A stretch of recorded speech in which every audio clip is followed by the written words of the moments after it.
निश्चय थारैनो जोबोदनिफ्राय जोबोद मोजांनिफ्राय मोजांसिन खौरां होननानै जों बुंनांगोन दिनै मानो होननानै बुङोबा जों गोलाव समनिफ्रायनो जों नाजाबोबाय थादों आरो दिनै बेखौ जों मोगथां महराव लाबोनो हादों जों एक्स.एन.डि.बि. वाइल्डलाइफ एसोसिएशन हिसाबै जों गोबाव समनिफ्रायनो नाजादोंमोन बेखौ बिथा खालामनानैनो दा बिथांमोनखौ जों जेलनिफ्राय माबोरै उदां अख्राङाव लाबोनो हागोन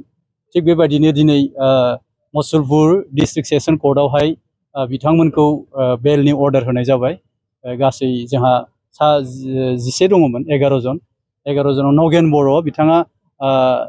मेडिकेल ग्राउन्डआव इन्टारिम बेल लानानै दंखायो दा जों 10 जनखौ जों थारैनो दिनै गमामायै जों बेल मोननो हाबाय थ' जोङो गिबियावनो धन्यबाद होनांगोन बे बेल मोननायनि सिगाङावनो जोंहा एडभकेट अनिल कुमार भट्टाचार्य दङ सार आरो एडभकेट शब्दराभा एडभकेट रुपजित दे आरो एडभकेट कनकन कलिता लोगोसे जोंनि बिटिआरनि चिफ मानगोनां प्रमद बर' सारजों लोगोसे जोंनि रनजित बसुमतारी सार बिथांमोना लजिस्टिक सापर्टनि गेजेरजों बे केसखौ खारथाय होनानै दिनै जोबनायहालागै लांगासिनो दं एबा दिनै बेल मोननायसिम बिथांमोना हेफाजाब मदद होदों बिनि थाखाय बिटिआरनि गासैबो मानगोनां सारमोनखौ जों एक्स.एन.डि.बि. वाइल्डलाइफ एसोसिएशन जानानै जों साबायखर बावो लोगोसे आसाम सरकार डक्टर हेमन्त बिश्व शर्मा सारखौबो जों धन्यबाद बावो बिथाङाबो नैबे केसखौ लानानै गोबांनिफ्राय जोबोद मोजां हेफाजाब मदद होनानै जोंखौ जाफुंसार होनायाव बिथांमोननि मैखोम आखाइ दङ लोगोसे भारत सरकारखौबो जोङो धन्यबाद होदों मानो होननानै बुङोबा दिनै जों बिथांमोनखौ बेल मोननायाव जोङो मोनफुंनो हादों आरो दिनै बिथांमोना बेल मोननानै न' फारसे आगान सुरलांगोन बिथांमोननि अराय सम संसार जानायाव मोजां हेफाजाब मदद जाहैगोन होननानै जोङो मिजिंथिदों आरो सासे दिनै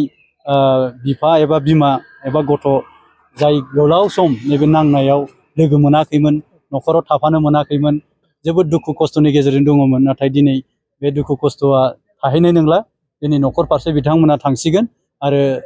रुजु-रुमु बिथांमोना रायजो जाहैनो हासिगोन रायखौ जों नुनो मोनदों समाजारि बिजोङाव जे माब्ला गगोन बहा नोंथांमोननि बख'नाया बेफोरबायदि मोनसे सोंथि खालामनायखौ नुनो मोनो नोंगौ थारैनो साननैसोआ एसे बेले-बेजे जानानै दंमोन बेखौ लानानै हयथ' सोरबाया सोंखारिदों जानो हागौ जाय मानसिया दिनै जेबो मावाखै एक्चुअलि बियो सोंखारिनायनि जेबो मोन्थायबो थाया होननानै जों बुंनो लुबैयो मानो होननानै बुङोबा बिथांमोना दिनै बे केसनि जानानै जेबोखौनो बुजिया जेबोखौनो मिथिया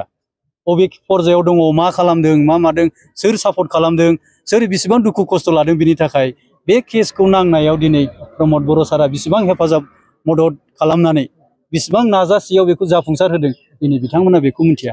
एबा क्रेडिट होनो लुबैया दिनै सरकारखौहाय नाथाय दिनै जों बुंगोन जों जिहेतु बे केसआवहाय जों रिलेटेड सिगांनिफ्रायनो जोङो जागायजेननायनिफ्रायनो बुंनो थाङोब्ला जेब्ला 2023 आवहाय डिसेम्बरावहाय एनआइएनि फार्स्ट ट्रेकआ फैगोन होननानै बुंदोंमोन जों नायस'हैदों बै समनिफ्रायनो जों खस्थ' खालामदों जों नांथाबबोदों जोङो चिफ सारनो जों फोरमायदों जे माबोरै बे केसफोरखौ फोजोबनानै जोङो मोगथां महराव लाबोनो हागोन दा दिनै बिथांमोना जेबोखौनो मावालासे क्रेडिट लानायनि लबालावबावहाय बेफोरबायदि सोंखारिलिबाय थानाया जों बेखौ थारैनो बिथांमोननि थाखाय जुक्ति जायाखै होननानै बुङो आरो बे मिनिंफुल नङा रायजो राजाया दिनै मोनथिदों सोर बांसिन खामानि मावदों सोर बे केसआव नांसाबनानै दङ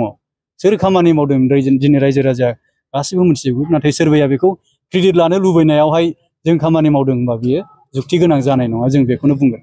बेवहाय सा 11 जन क'क्राझाराव जिहेतु 36 जन बिथांमोननि केसआ सोलिबाय थादों बिथांमोना मैयानि सानाव जे हेरें दं माबायदि थासारियाव दं बिथांमोना मैया हियारिं दङमोन दा 24 तारिखखौ लानाय जादों मानो होननानै बुङोब्ला बेवहाय केस डायरिजों लोगोसे ग्राउन्ड अफ एरेस्टनि जे रिकर्ड बे रिकर्डआ सहैयाखैमोन दाबो कर्टआवहाय बिनिखायनो बिथांमोना सम लादों आरो 24 नैबे जुलाइ दाननि बेखौहाय थि खालामनाय जादों आरो आसा थिदों आरो जों रायज्लायखादोंबो जे बिथांमोना 24 तारिखआवनो बेलनि अर्डारा जागोन आरो बिथांमोना दिनैनि जेरैबायदि गदों बेबायदिनो फारि फारियै गजोबगोन दिनै मानो होननानै बुङोबा जोंहा बेनो सेथि बेल मोननाय बेनि रेफारेन्सआवनो दिनै गासिबो गजोबगोन आरो बियो मोनसे जोंनि थाखाय गुड साइन दिनैनो मोननांगोन नामा